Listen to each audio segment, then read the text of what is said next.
यस्तै फरक फरक भिडियो हेर्नको लागि सब्स्क्राइब गर्नुहोस्, त्यसैगरी बेल आइकन दबाउनुहोस्, त्यसैगरी लाइक गर्नुहोस्, त्यसैगरी शेयर गर्न पनि नबिर्सिनुहोला।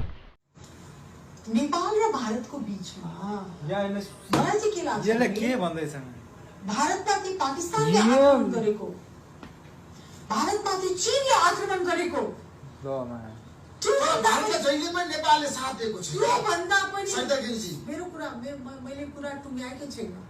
त्यो कुरा भन्दा अघि मैले यहाँ यसको भनेको मेरो टिभी फुट्यो। भारतको लागि के एक भनेर मात्र पुगेर हिँड्छ। नेपालले भारतसँग कुरा पनि नगरिकन, वार्ता पनि नगरिकन यदि यस्तो नक्सा चाहिँ बनाउँछ, हैन आफ्नो देशको नक्सा बनाउनलाई भारतलाई हामीले सोध्नुपर्छ।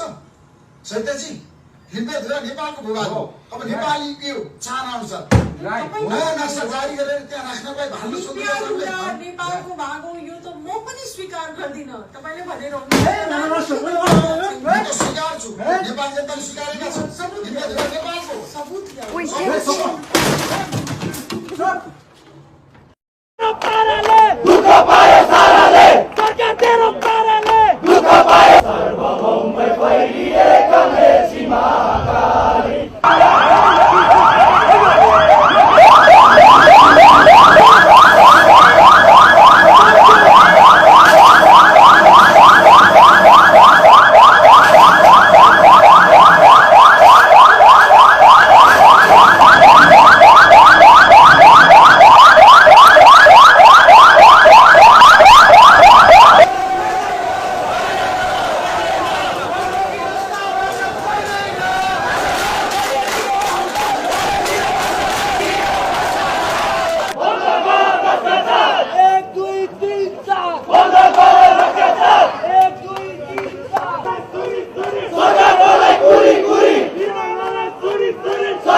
अच्छाई कहा, भारतीय चेली को भारतीय दलाल बोलते बोलते चेली कहा, महिला है सहानुभूति होगी इसलिए इज्जत बढ़ाया है, लेकिन फिर भारतीय जासूस करके उन्होंने सब पे पानी फेर दिया। मुझको भी ऐसे नहीं आई है सभामुख महोदय, नेपाल के कानून के अनुसार आई। और मैं एक बार और कहती हूँ, मैं नेकपा पार्टी के संसदीय दल के नेता और नेकपा पार्टी के अध्यक्ष और नेतागण से कहती हूँ, मैं महत्वपूर्ण बात कहने जा रही हूँ सभामुख महोदय।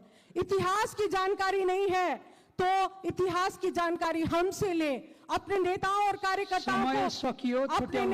कार्यकर्ताओं को ठीक से प्रशिक्षित करें। हिंदी का नेपाल में क्या स्थान है और हिंदी का यहाँ पे क्या संबंध है वो उनको बताएं, ताकि उनका रगत नहीं उबले। रगत बुद्ध के संतान का रगत नहीं उमलना चाहिए सभामुख महोदय, और रगत तो बहुत का उमलता है। जब मधेसी को भारतीय और भारतीय को मधेसी बनाया जाता है तो बहुत लोगों का खून उबलता है, लेकिन हम लोग ऐसे ही चांदी के चम्मच में हम लोगों को किसी ने सभासद का सदस्य नहीं दिया है। जनता के बीच में संघर्ष करते करते करते हम लोग आए। और अंत में एक बात और मैं कहूंगी, नागरिकता के विषय में उन्होंने कहा है कि हम लोग क्यों राष्ट्रपति होंगे, हम लोग समय मैं एकदम खत्म कर रही हूँ, महत्वपूर्ण बात है। तो मैं भी ये चुनौती देती हूँ, मान्नु सक्नु पर्यो। मैं चुनौती देती हूँ कि 2072 साल का संविधान बनाने वक्त पे जब मधेसी सड़क पे थे तो उन्होंने आर्टिकल 279 लाके हमारे हाथ और पैर में जंजीर बांधी है। जंजीर जब तक रहेगी तो हमारा संघर्ष रहेगा, और हिम्मत है तो वो जंजीर को हटाइए और तब हम साथ मिलकर नेपाल बनाएंगे, नहीं तो ये बात तो चलती रहेगी। सभामुख महोदय, मैं फिर से कहती हूँ कि इसको सभामुख महोदय रिकॉर्ड से हटाया जाए। मैं ये मांग करती हूँ जब तक इसके बारे में ये घृणा का स्पीच इसको रिकॉर्ड से नहीं हटाया जाएगा, मैं क्षमा चाहती हूँ। हम लोग संसद को ठीक से सुचारू रूप से आगे बढ़ने में देने में असमर्थ हैं। सभामुख महोदय।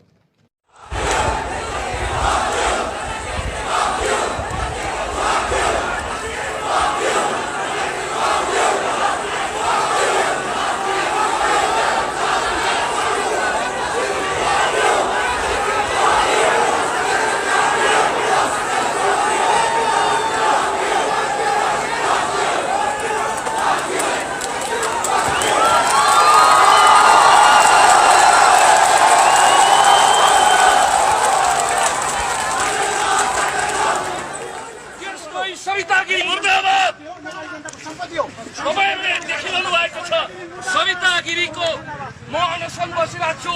आउनुहोस्, हात बचाउने अब हामी अगाडि बढ्छौँ। होइन, हाम्रो तपाईँको पनि सरकार हो, यो आउनुहोस्, सोलिडारिटी व्यक्त गर्नुपर्छ। भारतीय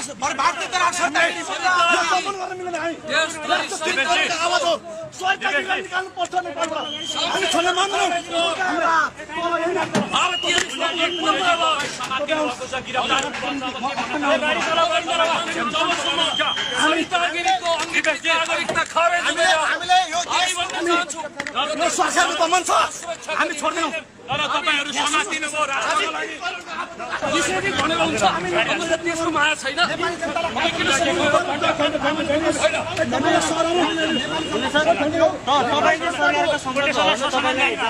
देशभक्त समाजवादी सरकार जिन्दाबाद। अपराधी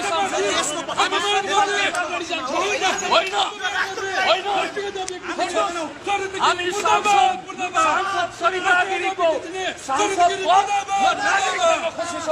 जुन लुटिएको भूमि छ त्यो लुटिएको भूमि फिर्ता गर्नको निम्ति भारतलाई वार्तामा आउनको निम्ति 1 महिनाको समय दिनुपर्छ र 1 महिनाको समय दिएर वार्तामा यदि भारत आएन भने बाँकी 2 महिना अरू समय दिएर भारतीय फौज हटाउनको निम्ति अल्टिमेटम दिनुपर्छ।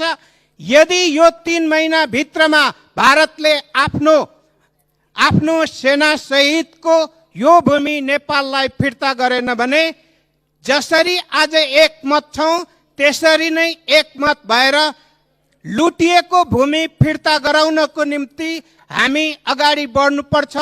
अन्तर्राष्ट्रिय मञ्चहरुमा नेपाल अगाडि बढ्नुपर्छ र सुरक्षात्मक स्थिति सहित लुटिएको भूमि फिर्ता लिनको निम्ति अगाडि बढ्नुपर्छ। नेपाल सरकारले अहिले यो लिम्पियाधुरा लिपुलेक कालापानी क्षेत्रमा बाटो निर्माण विकासको काम र त्यहाँ प्रशासनिक उपस्थिति सुरक्षात्मक उपस्थितिलाई बलियो बनाएर लिएर जानुपर्छ। निर्भीकताका साथ हामी अगाडि बढौं।